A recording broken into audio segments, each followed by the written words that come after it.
raawwiin karoora xiiqii mootummaa naannoo Oromiyaa joottan jahan darbanii bakka pirezidaantiin mootummaa naannoo Oromiyaa Shimallis Abdiisaa argamanitti qoratame.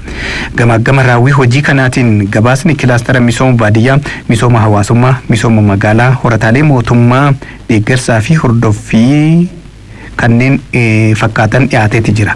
Roobiyaa Barraa kan hordofte dabalata oduu qabdi.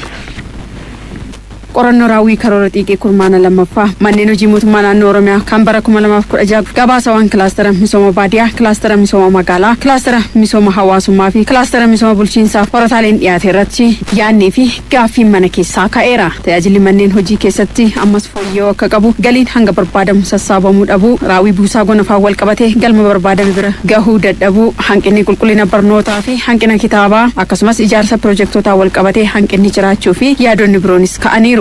Akkuma qonna irratti duulame, akkuma barnoota irratti gumii tiraansfoormeeshinii jennee seektarri galii waan isa dhibeessan maaliif waan kana hojjechuu dadhabne kan jedhu sun ka'ee irratti duulu waan qabnu natti fakkaata. Because kana hoo milkeessuu baanne hojiin keenya kan misoomaa kun milkaa'uu waan hin dandeenyeef tokkoffaa kan galii kana irratti caalbaasiin kurmaana tokkoffaan dura xumuramee kurmaanni tokkoffaan gizee piroojeektii keessatti gallu garuu amma piroojeektiin caalbaasirra jirus hin jira jedhamee dhagaamuun isaa akkaataan piroojeektii tandil goonu rakkoo akka qabu argisiisa. Ammallee godaan seera alaatiin Oromiyaan sadarkaa duraarra jirti. Kan akkamitti hanqifna? Tokko biyya keessatti naannoo industirii kanatti bakka banaateetti ramaduu naannoo qonnaatti koonistiraashinii hojiileen baay'eetu jira jechuudha biyya keessas. Kan alaa kan ammoo haala kanaan yoo duula guddaa goone hoggonni olaanaan kana beekee irratti akkamitti furmaata goone jennee waa goone malee. Inshuraansiin fayyaa hawaasaa naannoo keenya keessatti odoon jalqabin bajeta mootummaa naannoo keenyaa fayyaadhaaf ramada waggaa laallu parsantaa 50 deeggarsa irraa dhufaa ture. Parsantaa 50 jechaadha. Inshuraansiin odoo naannoo keenya keessatti hin jalqabin. Yeroo ammaa isin waggaa laallu garuu parsantaa 50 deeggarsi biyya alaa ture san walakkaadhaan gadi buusuun danda'amee jira. By 50% gadi buusuun danda'amee jira jechaadha. Kun hirkattummaa seektarri fayyaa biyya alaatii fi deeggarsa irratti rarraa ture san qabatamaan kan gadi buuse waan ta'eef dhimma baay'ee namatti tolu ta'uu kaasuu barbaadeetan. Jallisii wajjin wal qabatee qonna bonee wajjin wal qabatee bara 2017 hektaara lafa miliyoona 2.2 dhaqqabnee turre ebiin amma irra dabarreerra jechuudha. Kun appreciate.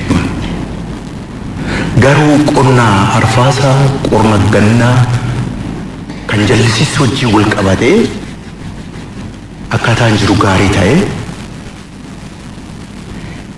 oomishtummaa keenya haala guddisuun imala karoora badhaadhinaan ragga'a. Oomishtummaa keenya reetiidhaan waggaatti meeqa guddisaa deemne. This is scientific way. Isa kana wajjin akkam laaltanii kan jedhudha. Yaadota mana keessaa ka'an irratti sadarkaa pirezidaantii Chaanaatti qindeessaan kilaastara misooma baadiyyaa fi qindeessaan kilaastara misooma hawaasummaa obbo Abdurrahmaan Abdallaa fi obbo Abdullaa Kimuluu yaada kennaniiru. Galmoota itti aanan yoo ilaallu bakka buusoo hojii wal qabatee albuuda keessattis gabaasa dhiyeesseeti jira, kan qonnaa keessattis dhiyaateeti jira. Gahaadhaa yoo jenne immoo gahaa miti. Baay'ee deemuun irra jiraata. Fakkeenyaaf kan albuudaa soo kaafne kasala oomishne industirii simintootiif dhiyeessuu irratti wanni jalqabne waggaa darbee xiqqoo jalqabne kurmaana hanga kurmaana lammaffaas wanni hojjetamee jira. Garuu quubsaadha yoo jenne quubsaa miti. Isa caalamaan hojjechuun irra jiraata. Qamadii alaa galu garuu kompiliitilii dhaabneeti jira. Garbuu biqilaatis dhaabneeti jira. Kanaa olatti farzar deemuun irra jiraata kan jirusan isa akka kilastaraattis fudhannee irratti hojjechuun gaarii ta'a. Yaadota fi gaaffiiwwan mana keessaa ta'an guutuutti kan fudhannee ofirra sakattaanuu fi harcaatii jiru dafnee kan sirreessu ta'uusaa kaasuu barbaada. Waan lama sadi irratti garuu odeeffannoo gabaabaa kennuudhaaf dhimma galmee barattootaa wajjin wal qabatee jiru. Bara darbe akkuma gabaasa irratti kaasne barataa miliyoona 10.6 kan galmeessedha. Bara kana miliyoona 1 kan guddate. Oromiyaan akkamitti saffinaan populeshiniin barataa guddataa akka jiru kan agarsiisudha. Jibuutii tokkodha kan mana barumsaatti haaraa dhufe. Uummata Jibuutii tokkotu mana barumsaa haaraatti dabalame. Waggaa tokko keessatti kun lakkoofsa salphaa miti.